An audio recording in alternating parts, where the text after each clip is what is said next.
నమస్తే, very good morning. Welcome to Magadha news. నేను SS Lakshmi. ఆంధ్రాలో ఒక పదానికి అర్థం తెలియడం లేదట. అదేంటి అంటే ఏది బూతు ఏది భావస్వేచ్ఛ అని. ఎస్, ఏది బూతు ఏది భావస్వేచ్ఛ అని. ఈ విషయంలో మారాల్సింది మీడియానా, ప్రజల, చట్టాలా? ఇది కూడా అర్థం కావట్లేదు. రీసెంట్గానే కొద్ది రోజుల క్రితం ఈ భావస్వేచ్ఛకు సంబంధించి కొంతమంది మేధావులు ఒక రౌండ్ టేబుల్ సమావేశం నిర్వహించడం జరిగింది. నిజంగానే ఇలాంటి సందర్భాలలో మేధావుల మౌనం సమాజానికి శ్రేయస్కరం కాదు. వీరంతా రౌండ్ టేబుల్ సమావేశం పెట్టి ఖచ్చితంగా భావస్వేచ్ఛకి ఒక అర్థం, పరమార్థం తీసుకొస్తారు అనుకున్నాం. కానీ అందులో ఒక ఇద్దరు కీలకమైన వ్యక్తులు మాట్లాడింది చూసిన తర్వాత ఇక ఏమీ అర్థం కాలేదు. వారిద్దరే వైఎస్ఆర్సీపీ నాయకులు, మాజీ మంత్రి అంబటి రాంబాబు గారు, అలాగే ఏపీ మాజీ ఇంటెలిజెన్స్ చీఫ్గా పనిచేసిన ఏబీ వెంకటేశ్వరరావు గారు. వీరిద్దరూ మాట్లాడిన తర్వాత ఎవరికి ఇంకా ఏమీ అర్థం కావట్లేదు. ఈ విధంగా ఉంది. వాళ్ళిద్దరూ ఏం మాట్లాడారు అనేదే ఇవాళ మన ఎపిసోడ్. అందులోకి వెళ్లే ముందుగా ఒక విషయం చెబుతాను. నిజానికి తెలుగు సమాజంలో స్వేచ్ఛ ఎక్కువైపోయింది. ఆ స్వేచ్ఛకి వీరు పెడుతున్న పదం పేరే బూతు. బూతు అంటేనే రాజకీయం, బూతు ఉంటేనే భవిష్యత్తు, బూతు ఉంటేనే మనుగడ, బూతు ఉంటేనే ఏదైనా అన్నట్టుగా తయారైంది. ఎంతో మంది సీనియర్ల నుంచి నేర్చుకోవాల్సింది మంచి పద్ధతులు, మంచి నడవడిక, మంచి రాజకీయం, మంచి విధానం, ప్రజలని పాలించే నేర్పరితనం. అలా కాకుండా రాజకీయాల్లోకి వస్తే పారామీటర్ ఏమైంది? బూతు పరీక్షల్లో గనక ఎవరు ఎక్కువ మార్కులు సాధిస్తే వాళ్లే విన్. ఈ బూతు పరీక్షలో ఎవరు పీజీ పట్టాలు పుచ్చుకుంటే వాళ్లే కీలకమైన పదవుల్లోకి, రాజకీయ పార్టీల్లోకి వస్తారు. ప్రత్యర్థుల్ని ఇష్టం వచ్చినట్టుగా బూతులు తిట్టిన వాళ్ళు ఎవరైతే ఉంటారో వాళ్లే మా పార్టీకి కీలక నాయకులు అన్నట్టుగా ఉంది ఆంధ్రప్రదేశ్లోని ఒక పార్టీ పరిస్థితి, దుస్థితి. ఎందుకు ఈ మాట అంటున్నాను అంటే, నిన్నగాక మొన్ననే నాగార్జున యాదవ్ అనే వైఎస్ఆర్సీపీ అధికార ప్రతినిధిని తెలంగాణ పోలీసులు అరెస్ట్ చేసుకుని ఆంధ్ర నుంచి తీసుకువెళ్లడం జరిగింది. చిన్నంతరం పెద్దంతరం లేకుండా, ఒక లైవ్లో ఉన్నాము అని కూడా తెలియకుండా తాను ఇష్టం వచ్చినట్టుగా ఒక ముఖ్యమంత్రి స్థాయి వ్యక్తిని, ముఖ్యమంత్రి అనేది కాకపోయినా సరే తనకంటే పెద్దవాడిని, పెద్ద వ్యక్తిని, తనకంటే వయసులో పెద్దవాడిని గౌరవించడం అనేది తెలియకపోవడం ఇక్కడ దౌర్భాగ్యం. ఇదే వైసీపీ పార్టీలో ఉన్న చాలా మంది బూతులు తిట్టే నాయకులు స్క్రీన్కి బయట చాలా గౌరవంగా, చాలా పద్ధతిగా ఉంటారు. కానీ రాజకీయం దగ్గరికి వచ్చే వరకు కెమెరాలు ఆన్ అవ్వగానే బూతులు తిడతారు. ఎందుకు అంటే వాళ్ళ పెద్ద ఆయన దగ్గర వీళ్ళకి మార్కులు పడాలి, వీళ్ళ మార్కులన్నీ అక్కడ ఉండాలి అంటే కెమెరాలో వీళ్ళ బూతులు రావాలి బయటికి, మీడియాలో టెలికాస్ట్ కావాలి. ప్రతిరోజు వీళ్ళ బూతుల గురించి మొత్తం మీడియాలు, ఎలక్ట్రానిక్ మీడియా దగ్గర నుంచి, సోషల్ మీడియా దగ్గర నుంచి అందరూ మాట్లాడుకోవాలి. ఆ బూతుకి బూతు ఎదురొస్తుందా లేదా చూడాలి. ఇదే పెద్ద చర్చనీయాంశం అవ్వాలి. అంతేగాని ఒక పాలసీ మేకింగ్లో కానీ, రాష్ట్ర అభివృద్ధిలో కానీ, ఒక పని గురించి కానీ మాట్లాడుకునే సమయం ఈనాటి మన రాజకీయ నాయకులకి లేకపోవడం దౌర్భాగ్యం. నిజంగానే ఈనాడు నాగార్జున యాదవ్ ఇలా మాట్లాడాడు అంటే కారణం ఏంటి? నాగార్జున యాదవే కాదు, అలాంటి ఆ వయసులో ఉన్న ఒక యువ రాజకీయ నాయకులు ఈ విధంగా బూతులనే ఎంచుకుంటే ఎట్లా? వాళ్ళ భావజాలాన్ని ఇలా మార్చేస్తే ఎట్లా? ఆంధ్రప్రదేశ్లో పరిస్థితి ఏంటి? ఈ బూతు పరీక్షల్లో ఎవరైతే ఉత్తీర్ణులు అవుతారో, ఎవరైతే ఫస్ట్ మార్క్స్ కొడతారో వాళ్ళు మాత్రమే రాజకీయ భవిష్యత్తు ఉంటుంది అనుకుంటే మరి ఈ రాజకీయ పార్టీలంతా ఎందుకు?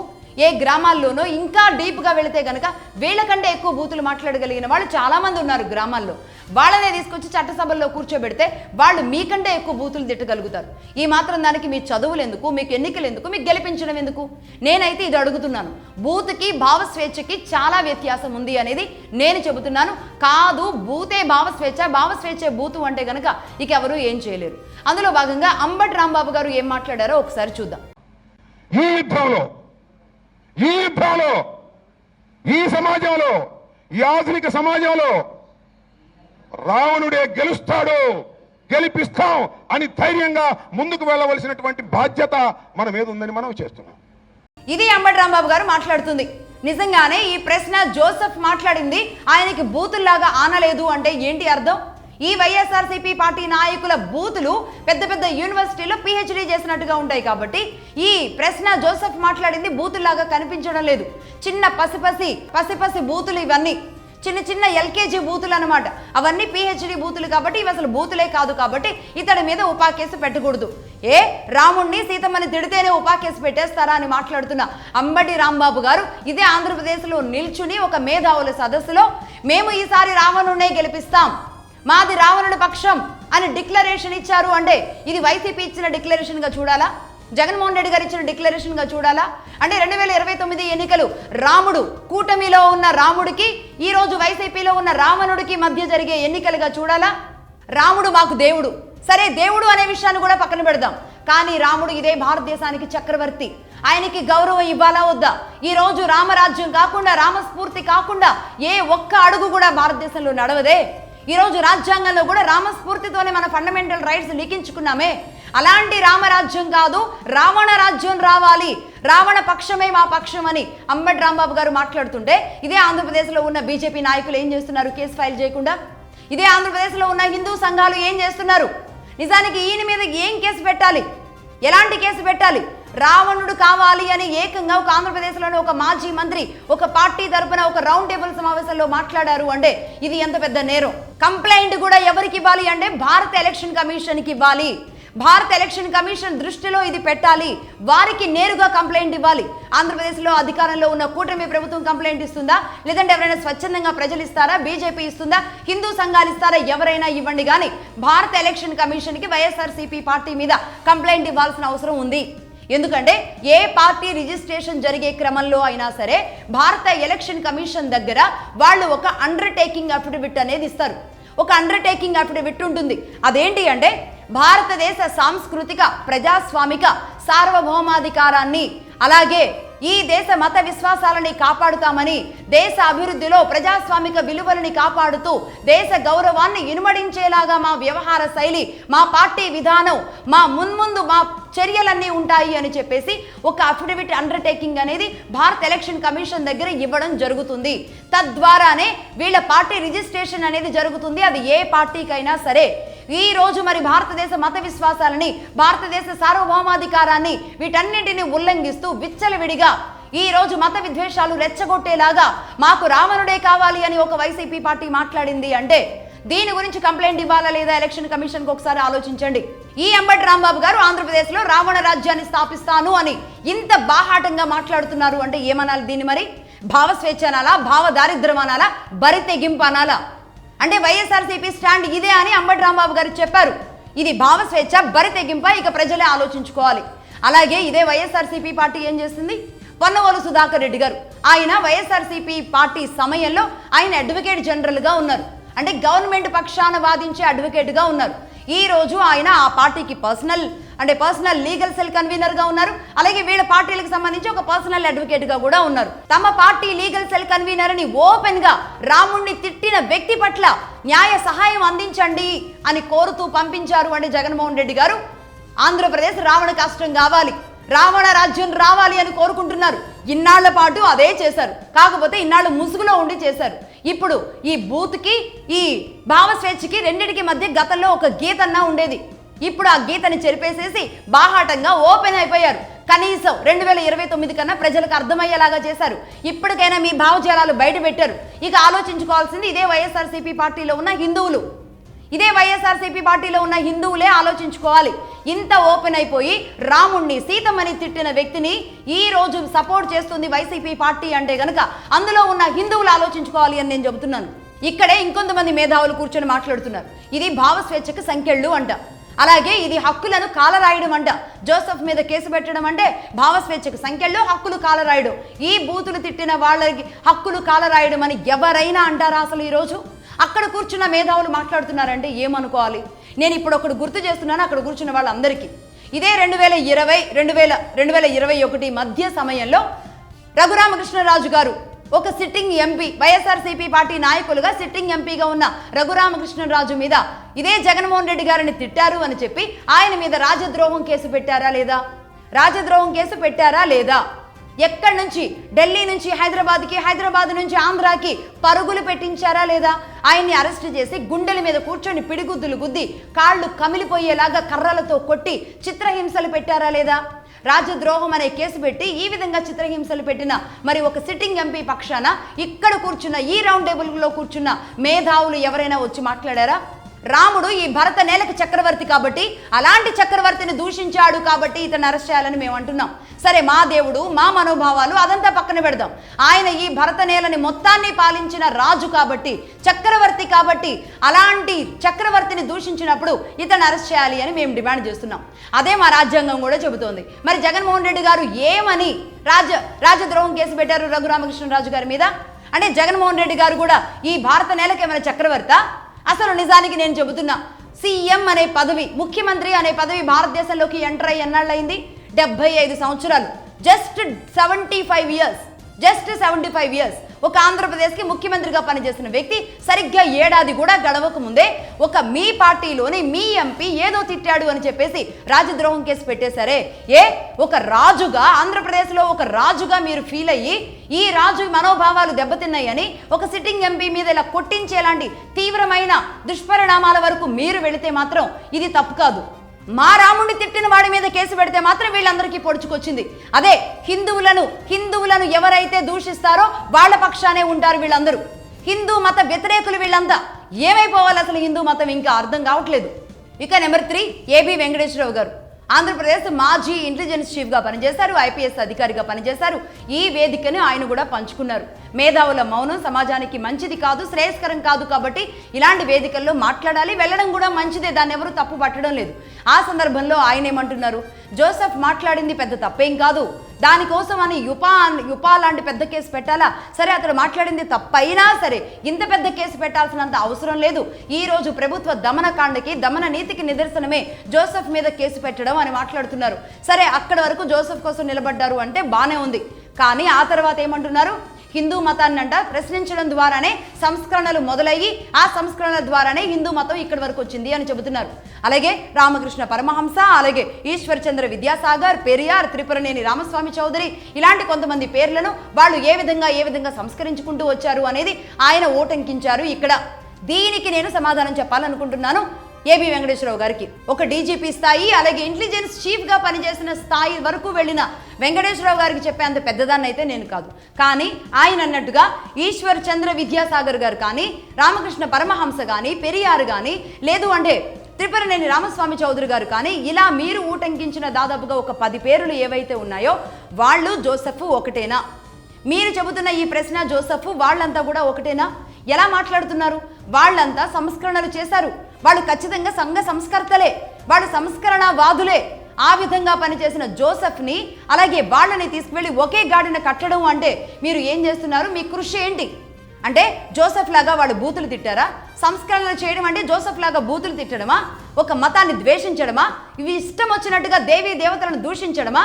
ఇదా అంటే ఒక జోసెఫ్ని ఆనాటి సంఘ సంస్కర్తలని కలిపి మాట్లాడుతున్నారు చూడండి. దీనిని ఏమంటారు? దీనిని దమన నీతి అంటారా, మరి ఇంకేమైనా నీతి అంటారా? ఇదే ఏబి వెంకటేశ్వరరావు గారు ఇంకొక మాట కూడా అన్నారు. ఇదే భారతదేశంలో, ఇదే హిందూ మతంలో సతీ సహగమనం అనే ఒక దురాచార వ్యవస్థ ఉండేది. ఈ సంస్కరణల ద్వారా మనం వాటన్నింటినీ కూడా సంస్కరించుకుని ఇక్కడి వరకు వచ్చామని మాట్లాడారు వెంకటేశ్వరరావు గారు. నేను దీనికి సమాధానం చెప్పాలనుకుంటున్నా. భారతదేశంలో హిందూ మతంలో సనాతనంలో సతీ సహగమనం అనే వ్యవస్థ ఉందా? ఆ ఆచారం ఉందా అసలు? ఒక్కటి చెప్పండి. మీరు చూసిన ఆంధ్రప్రదేశ్లో కానీ, తెలంగాణలో కానీ, ఇంకెక్కడైనా పక్క రాష్ట్రాల్లో కానీ, మీ కుటుంబాలలో కానీ, మీ పూర్వీకులు కానీ, మీ పక్కన వాళ్ళు కానీ, లేదంటే మీరు ఇంకొక 400 తరాలు వెనక్కి వెళ్ళైనా సరే చూడండి, మీ కుటుంబాలకు సంబంధించిన కానీ, పక్కన వాళ్ళు ఇంకెవరైనా కానీ ఇదే సతీ సహగమన వ్యవస్థలోకి వెళ్ళారా? ఎవరైనా వెళ్ళినట్టు మీకు తెలుసా? లేని దాన్ని ఉన్నట్టుగా ఎందుకు చెబుతున్నారు? దక్షిణాదిలో సతీ సహగమనం లేదు, ఉత్తరాదిలో ఉంది. అది కూడా నార్త్లోని రాజ్పుత్ కుటుంబాల మీద జరిగినప్పుడు, రాజ్పుత్ కుటుంబాల మీదకి ముస్లిం ఇన్వైడర్స్ 1300-1400 సంవత్సరాల సమయంలో వాళ్ళు వచ్చి ఆ రాజ్యాలను చెరపట్టడానికి రాజులను చంపేసి రాజుల బిడ్డల్ని చంపేసేస్తే ఆ భర్తలు పిల్లలు అందరూ కళ్ళ ముందు చనిపోతే అంతఃపురాన్ని ఆక్రమించేసి రాణుల్ని చెరబట్టి వాళ్ళని బలాత్కరించడానికి సిద్ధమవుతుంటే వాళ్ళతో పిల్లల్ని కనడానికి కూడా ముస్లిం ఇన్వైడర్స్ అత్యంత దారుణంగా వ్యవహరిస్తుంటే ఆ సమయంలో తమ కళ్ళ ముందే చనిపోయిన బిడ్డల్ని భర్తల్ని చంపిన వాడితో ఉండలేక వాళ్ళ ప్రాణాలు తృణప్రాయంగా వదిలేసి భర్త కోసం, తమ రాజ్యం కోసం తమ బిడ్డలు తమ కళ్ళ ముందే పాడైపోతుంటే ఇలాంటి బతుకులు మాకు అవసరం లేదని ఎవరైతే కుల సతులు ఉంటారో, ఎవరైతే భార్యలు ఉంటారో, ఆ భర్తని వీడలేక బతకలేక ఉంటారో వాళ్ళు అప్పటికప్పుడే దూకి కొంతమంది, లేదంటే ఏదో ఒక రకంగా తమను తాము అగ్నికి ఆహుతి చేసుకున్న వాళ్ళు కొంతమంది. ఆ విధంగా సతీ సహగమనం అనేది జరిగింది. సతీ అనేది యక్ష యజ్ఞంలో పార్వతీదేవి కూడా శివుడిని అవమానించిన క్షణాన తాను కూడా అదే విధంగా యక్ష హోమానికి బలైపోతుంది. అక్కడ సతీ అనే పదం వింటాం. ఆ విధంగా ఇక్కడ కూడా అదే సతీ సహగమనం. అంటే భర్తతో పాటు తోడుగా వెళ్లే గమనం అన్నమాట. దాన్నే సతీ సహగమనం అని పెట్టుకున్నారు. ఈ ముస్లిం ఇన్వైడర్స్ వచ్చి చేసిన దురాక్రమణల ద్వారానే మన కులసతులు, మన ఆడవాళ్ళు, మన భారతదేశానికి సంబంధించిన రాణులు తమ ప్రాణాలు తృణప్రాయంగా వదిలేశారు. ఆ విధంగా సతీ సహగమనం అనేది వచ్చింది. ఎక్కడైనా సరే ఇదే హిందూ మతంలో ఏ భర్త చనిపోతేనో తీసుకువెళ్ళి వీళ్ళని కూడా పడేసి తగలేసిన దాఖలాలు ఎక్కడెక్కడ ఉన్నాయి మీరు నిరూపించండి చూద్దాం.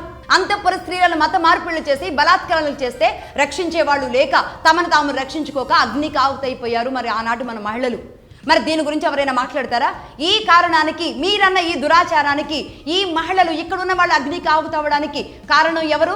బలైంది హిందువులు. కారణం ఎవరు? ఇదే ముస్లిం ఇన్వేడర్స్. వాళ్ళ గురించి ఏనాడైనా మీలో ఎవరైనా మాట్లాడారా? మాట్లాడరు. ఈ విషయాలు మాట్లాడడానికి మీలో ఎవరికి నోరు రాదు.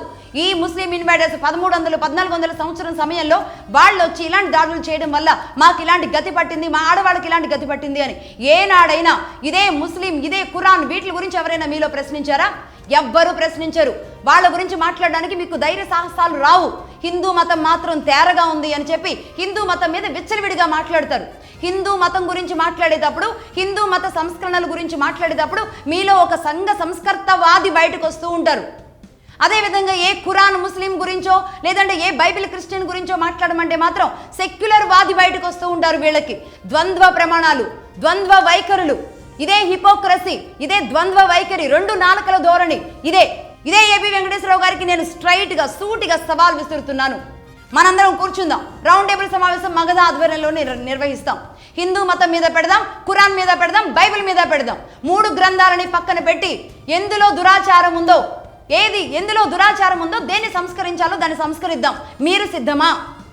మీరు సిద్ధమా? ఎవరైతే మేధావులు ఉన్నారో, ఎవరైతే రావడానికి సిద్ధంగా ఉన్నారో చెప్పండి. అన్ని గ్రంథాలని సంస్కరిద్దాం. ఏ హిందూ మతం మాత్రమే ఎందుకు, ఇంకెన్నాళ్ళు సంస్కరిస్తారు? ఇప్పటి వరకు సంస్కరించారు కదా, ఇంకా మీలాంటి వాళ్ళు కూడా వచ్చి సంస్కరించి ఇంకా ఏం చేద్దామని హిందూ మతాన్ని? ఇంకా అయిపోయింది, హిందూ మతాన్ని సంస్కరించింది చాలు. ఖురాన్ని, బైబిల్ని ఈ రెండింటిని కూడా సంస్కరించండి అని ఈరోజు ప్రజానీకం కోరుకుంటున్నారు. నేను ఇప్పుడు చెబుతున్నాను, రాసుకోండి. ఇదే సనాతనంలో, ఇదే హిందూ మతంలో చార్వాకం అనే హేతువాదం ఉంది. అది ఏం చేస్తుంది అంటే, సనాతనంలో ఒకవేళ ఏ క్షణానైనా అది మూఢాచారంగా మారినప్పుడు ఈ చార్వాకం హేతువాదం అనేది ప్రశ్నిస్తూ ఉంటుంది. ఈ రెండు కూడా ప్యారలల్గా ముందుకు వెళుతూ ఉంటాయి, ఒకదాని కోసం ఒకటి పనిచేస్తూ ఉంటాయి. అంతేగాని హేతువాదం అంటే ఇంకొక మతాన్ని సపోర్ట్ చేయడం కాదు, ఇంకో మతాన్ని తీసుకొచ్చి రుద్దడం కాదు. హేతువాదం అంటే ఇదే హిందూ మతంలోని తప్పొప్పులను మాట్లాడుకుంటూ సరిచేసుకుంటూ ముందుకు వెళ్లే 2 ట్రాకులు అన్నమాట. రెండు కూడా ఒక రైలు పట్టాలు లాంటివి. సనాతనం తీసుకువెళ్ళడానికి రెండు సమపాళ్లలో ముందుకు వెళ్ళాలి. అంతేగాని హేతువాదం, చార్వాకం అంటే ఇష్టం వచ్చినట్టుగా ఇంకొక మతాన్ని పెంచి పోషించడం, ఈ హిందూ మతాన్ని దూషించడం, వీలైతే దాన్ని తొక్కేయడం, చంపేయడం కాదు. ఏ గ్రంథంలో అయినా, ఏ మత గ్రంథంలో అయినా సరే ఈ విధంగా తమ తప్పొప్పులు ఎంచడానికి ప్యారలల్గా ఇంకొక సిస్టమ్ని ఏర్పాటు చేసే ఇలాంటి సిస్టమ్ ఉందా? ఏ గ్రంథంలో అయినా సరే మీరు తీయండి, ఏ గ్రంథంలో ఉందో తీయండి. ఏ గ్రంథంలో అయినా, బైబిల్ అయినా, ఖురాన్ అయినా సుప్రీం దేవుడు ఒక్కడే, గ్రంథం చెప్పినట్టే నడుచుకోవాలి, అంతే. ఎక్కడా కూడా ప్యారలల్గా ఇంకొక పర్యాయ పదాలే లేవు. మీ ఇష్టం వచ్చినట్టుగా దేనిని తీసుకోవచ్చు. చెట్టు, చేమ, పుట్ట ఇవన్నీ కూడా మనకి సనాతనంలో ఉన్నాయి. కానీ మీరు చెప్పే ఖురాన్లో కానీ ఎక్కడైనా ఒక్కడే దేవుడు, ఒక్కటే బుక్కు, ఒక్కటే మతం, ఒక్కటే విధానం, ఈ విధంగా ఉంటుంది మీకు. కానీ సనాతనం అలా కాదు. అన్ని రకాలుగా ప్రతి మనిషిలో కూడా దేవుని చూడమని చెప్పిందే సనాతనం. ప్యారలల్గా తప్పప్పులు ఉంటే చెప్పమన్నదే చార్వాకం. ఈ విధంగా 2 ముందుకు వెళ్ళాయి. అలాంటి సనాతనాన్న మీరు మాట్లాడేది, అలాంటి సనాతన విషయంలోన ఇంకా మీరు తూట్లు పొడిచేది. నిజానికి ఇదే జోసెఫ్ విషయంలో కేవలం ప్రశ్నించినందుకు మాత్రమే అతన్ని అరెస్ట్ చేశారా? ప్రశ్న అంటే ఇలాగే ఉంటుందా? ప్రశ్న అంటే ఇదేనా? ప్రశ్నకి మీరు ఇచ్చే అర్థాలు ఇవేనా? బూత్కి ప్రశ్నకి తేడా లేదా? అతను తిట్టింది బూతులా, ప్రశ్నలా? అతను అడిగింది బూతులా, ప్రశ్నలా? దీని గురించి కూడా తెలియకుండా మేధావులంతా వచ్చి రౌండ్ టేబుల్లో కూర్చొని ఒక బూతు మాట్లాడిన వ్యక్తి పక్షాన నిలబడడానికి ఉన్నారు. చూడండి, నిజంగా ఇది ఒక దౌర్భాగ్యం. ఇదే ఏబి వెంకటేశ్వరరావు గారిని నేను ఇంకో 2 ప్రశ్నలు అడుగుతా. ఒకటి, ఆయన సామాజిక వర్గం నుంచి ఆయన ఇంత అత్యున్నత స్థాయికి వెళ్ళిన వ్యక్తిగా నిజంగా ఆ సామాజిక వర్గం ఆయనకి చాలా రెస్పెక్ట్ చేస్తుంది. ఆ సామాజిక వర్గంలోనే ఉన్న మీరు ఈరోజు హిందూ మతాన్ని సంస్కరిస్తున్నాను అంటున్నారు కదా, మరి మీ జాతిని ఎంతవరకు సంస్కరించుకున్నారు? మీ జాతిలో, మీ కమ్మ సామాజిక వర్గంలో ఎంతమంది సివిల్ వైపు వెళ్లారు? ఎంతమంది ఐఏఎస్లు ఉన్నారు? ఎంతమంది ఐపీఎస్లు ఉన్నారు? ఈనాటికి కూడా పట్టుమని 10 మంది లేరు ఐఏఎస్లు, ఐపీఎస్లు ఆంధ్రప్రదేశ్లో కమ్మ సామాజిక వర్గానికి సంబంధించిన వాళ్ళు. లెక్కలు తీయండి, ఎవరెవరు ఏ సామాజిక వర్గం వాళ్ళు ఉన్నారో లెక్కలు తీయండి. ఈ రోజు సిస్టంలో ఈరోజు కూటమి ప్రభుత్వం, టీడీపీ గవర్నమెంట్ లేకుండా ఈ రోజు కూడా ఇబ్బందులు పడుతూ ఉంది అంటే కారణం ఏంటి? సిస్టంలో మీ సామాజిక వర్గం ఎంతమంది ఉన్నారు? ఆనాడు చంద్రబాబు నాయుడు గారు మిమ్మల్ని, నంబూరు సాంబశివరావు గారిని, ఇలాంటి వాళ్ళందరినీ కూడా యువ ఐపీఎస్ అధికారులందరికీ కూడా అవకాశాలు ఇచ్చి ముందుకు తీసుకువెళ్లిన ఘనత చంద్రబాబు నాయుడు గారికి దక్కుతుంది. మరి ఆ సమయం నుంచి ఈ సమయం వరకు కూడా మీ సామాజిక వర్గంలో దాదాపుగా మీకు కూడా దాదాపు 40 ఏళ్ల కెరీర్ ఉంటుంది, 30 ఏళ్ళ పైన ఉంటుంది. ఈ 30 ఏళ్లలో ఎంతమందిని మీరు సివిల్స్ వైపు నడిపించగలిగారు? మీ సామాజిక వర్గం నుంచి ఎంతమంది ఐపీఎస్లు తయారు చేశారు? కనీసం ఎంతమంది సిఐల స్థాయి వరకైనా తీసుకువెళ్లారు? అంటే ముందుగా మీ జాతిని సంస్కరించుకోవాలా వద్దా అని నేను అడుగుతున్నా. సరే, మీకు ఏ క్యాస్ట్ ఫీలింగు లేదు, ఇలా జాతులు కులాలు మీకు ఇష్టం లేదు అనుకుందాం, అలా ఉండడం ఇంకా మంచిది. నిజానికి అలాంటి వ్యక్తిగా ఉన్న మీరు ఎంతమంది తెలుగు వాళ్ళని ఈ పోలీసింగ్లోకి తీసుకొచ్చారు? ఎంతమంది తెలుగు వాళ్ళకి సివిల్స్గా మార్చగలిగారు? ఈరోజు మీ సహాయ సహకారాలు ఎంతవరకు అందించి ఈరోజు పోలీసులుగా ఇదే ఆంధ్రప్రదేశ్ నుంచి ఎంతమందిని తయారు చేశారు? నేను ఒకటి అడుగుతున్నా, జరిగిందా? జరగలేదు. అలాగే నెంబర్ 2, రాష్ట్ర విభజన తర్వాత చంద్రబాబు నాయుడు గారు మిమ్మల్ని ఇంటెలిజెన్స్ చీఫ్గా నియమించడం జరిగింది. అప్పుడు మీరు ఏం చేశారు? మీకు స్టేట్ ఇంటెలిజెన్స్ అండర్లో ఉంటుంది, అలాగే సెంట్రల్ ఇంటెలిజెన్స్ రిపోర్ట్స్ ఇస్తూ ఉంటుంది. మీ టేబుల్ దగ్గరికి ఎవ్రీ ఇన్పుట్ కూడా మీ దగ్గరికే వస్తుంది. ఏం జరగబోతుంది, మరొక నెల రోజుల్లో ఏం జరగబోతుందో కూడా మీకు మాత్రమే తెలుస్తుంది. కానీ ఎందుకు పసిగట్టలేకపోయారు? వైజాగ్లో కోడికత్తి కానీ, పులివెందులలో గొడ్డలిపోటు కానీ ఎందుకు పసిగట్టలేకపోయారు? ఇంకా చెప్పాలి అంటే ఒక్క ఆఫీసర్ ఇన్ఎఫిషియన్సీ వల్లే ఆ రోజు కూటమి ప్రభుత్వం కూలిపోయింది అనేది కూడా ఉంది. కేవలం పవన్ కళ్యాణ్ గారు, చంద్రబాబు నాయుడు గారు విడిపోవడానికి కారణం కూడా ఈ ఇంటెలిజెన్స్ లోపం అనేది కూడా చాలా బలంగా ఉంది. ఈ 5 ఏళ్ల పాటు ఆంధ్రప్రదేశ్లో జగన్మోహన్ రెడ్డి గారు వచ్చి ఈ రాజధానుల విషయంలోనూ రకరకాలుగా 5 ఏళ్ల పాటు ఆంధ్రప్రదేశ్ వెనక్కి వెళ్ళిపోవడానికి కారణం మీరే అనేది కూడా ఒక ఎలిగేషన్ ఉంది. దీనికి మీరేం సమాధానం చెబుతారు?